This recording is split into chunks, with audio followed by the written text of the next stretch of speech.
Today, I am not what I think I am. I am not what you think I am. I am what I think you think I am. This quote is so powerful because we tend to live in the perception that other people have on us. Let me give you a quick example. When I first started to face my glossophobia, aka my fear of public speaking, I remember I went to this, it was my second Toastmasters meeting back in Mauritius, from where I am basically. The first meeting was just a meet and greet. I forgot my name. They asked me to introduce myself on my first meeting. I forgot my name, I forgot my passion. I think they asked for my favorite movie. Complete blackout. That was my first meeting. Second meeting, I had to make my first speech. And I still remember when the person introducing me before I get on stage, he was telling, next, it's Alvin, whatever. I remember getting up my seat and literally I blacked out. I almost passed out. I didn't, but I almost passed out. I was so terrified. In the moment, it was not evident, it was not obvious what was happening, but in hindsight, after, when you reflect on what's happening, I was like, why did I almost pass out? This is when it dawned on me. I was believing in advance that the audience will believe that I suck, that they will see me as someone who sucks at speaking, whatever, sucks at storytelling, who's whatever. And like I told you, most of the time, this is fake. This is a fake belief. Let me give you another point to prove this point, another illustration to prove this point. Let's say you are in the audience and someone has to make a speech. Would you want this person to do bad and waste your time and energy? Of course not. You will want this person to either entertain you, educate you, or inspire you. One of these three. No one will want to go, and if you have paid to go to this speech, that's even worse. You want to get your money back. You want to get value for what you have invested. So the audience, my point is, the audience wants you to be great.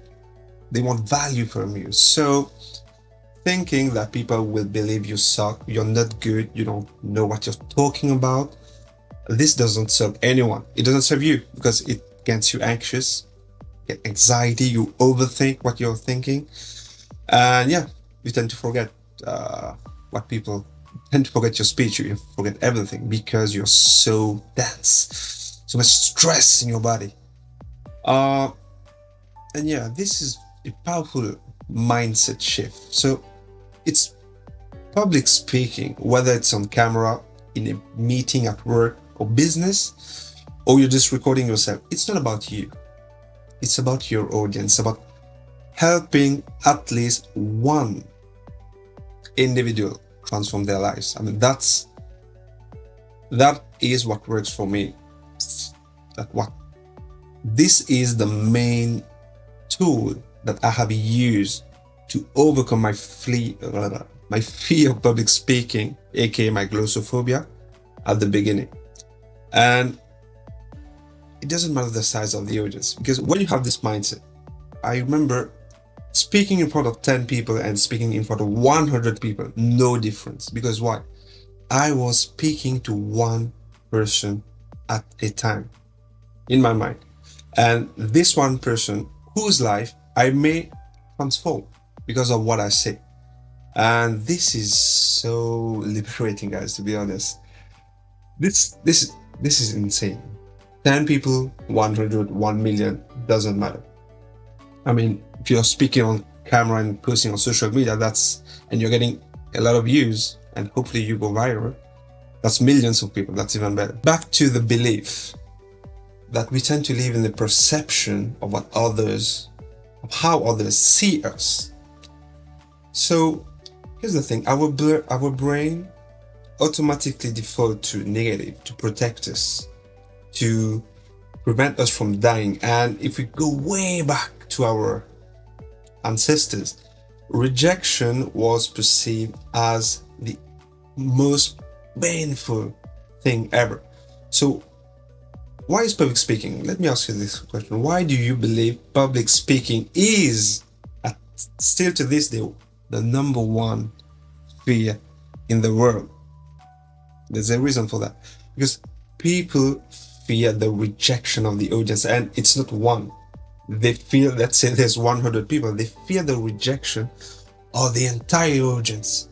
And it has been proven scientifically, I don't remember the study, but the pain of rejection, it's not only emotional. Like you feel physical pain when you get rejected. So it makes sense. And that, again, that is why this shift to think about whose life, this one person whose life you can transform. This just shift the energy. It gives you the power back. And that's where you will deliver the best speeches of your life, to be honest. Here's one hack. Let me give that to you. I'm feeling generous. And it's, to be honest, I'm recording this on Valentine's Day. I'm not even sure I'm keeping this in this video. Let's keep it, whatever. Yeah, like I told you, your brain will default to the negative automatically to prevent you, to protect you from the perceived rejection that you will face. But it's all here, guys. And one thing that can help you, if you're still anxious, if you're still thinking about this one person that you can help, if this doesn't work for you, it works for me. Hopefully it works for you too. I mean, why else would you speak if not to add value to someone else's life? Either to get a promotion, either to get business, but the purpose of public speaking or communication is to add value. Let's not get into it. There's the listening part too, but yeah, let's focus on the verb, the part where you are speaking, not listening, but both are equally important. But we will not, this is not part of this video today. Okay, one hack, one brain mindset hack. So since your brain defaults into the negative, what would people think about me? What if I forget my speech? What if I stutter? What if people make fun of me? You list down all the fears that you have and replace them. What if everything goes right? What if this is the best speech that anyone has ever given on this stage? What if this is the best video ever? What if this video goes viral and have millions, if not billions of people? Why not? So basically, replace all the negative thinking with an equally powerful positive one. First, write it down. I know it's painful, it sucks, but believe me, this is truly liberating. Let's go. I remember I had this woman as a client. She was one of my first clients, actually. My God, she was terrified of public speaking. And I was coaching her specifically to create short videos on TikTok for her network marketing business that she was building. And yeah, I coached her. She made that's the good thing. She went from being afraid to making TikToks, from going live on social media. That's insane. That was one of mine, and I will display somewhere on the video the image of her testimonial. Nisha was extremely terrified of public speaking, and I remember she told me when she went live on Facebook for the first time, her mom was telling her, what would people think of you making videos live? And this was one of the main things that I had to work with her to help deinstall, to remove this software, this virus from her brain. It was tough. And one thing that worked was focus on this one people whose life you can transform.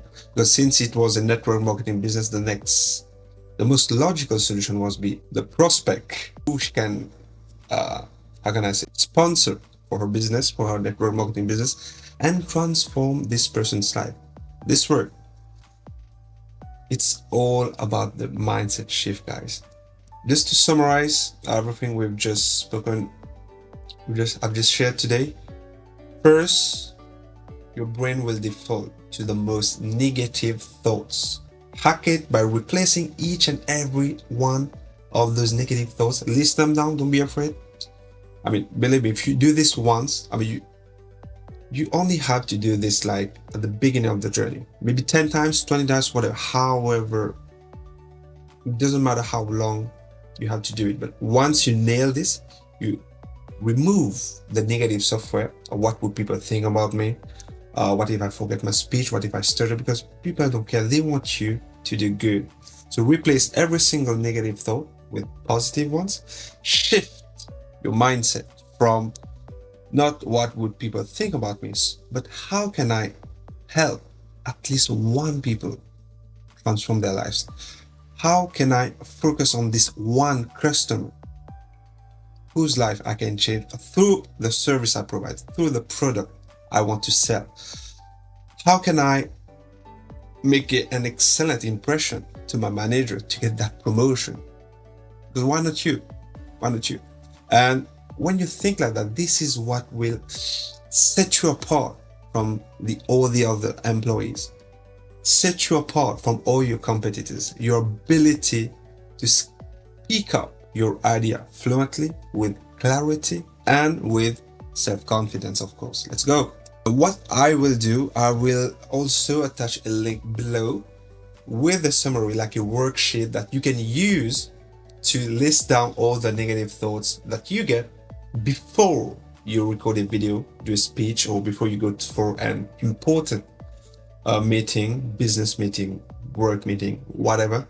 There will be a free worksheet right down below so that you guys can list down all those negative thoughts, replace them with the positive ones, and work on the mindset shift of helping, of adding value to at least one people. Speak to one people at a time. Who are you to? Our brain is not designed for multitasking, guys. Focus on one people at a time. Look, that's one bonus tip for you guys. Let's say there's 50 people in the room. I only look at the smiling faces, because the people you look at will give you instant feedback on how you're doing. And if you are constantly looking at the sleepy faces in the audience, you will believe you suck, to be honest, and your performance will just get worse. Just focus, make eye contact with the people giving you positive energy during your speech. On camera, think about this one person whose life you can transform. Let's go.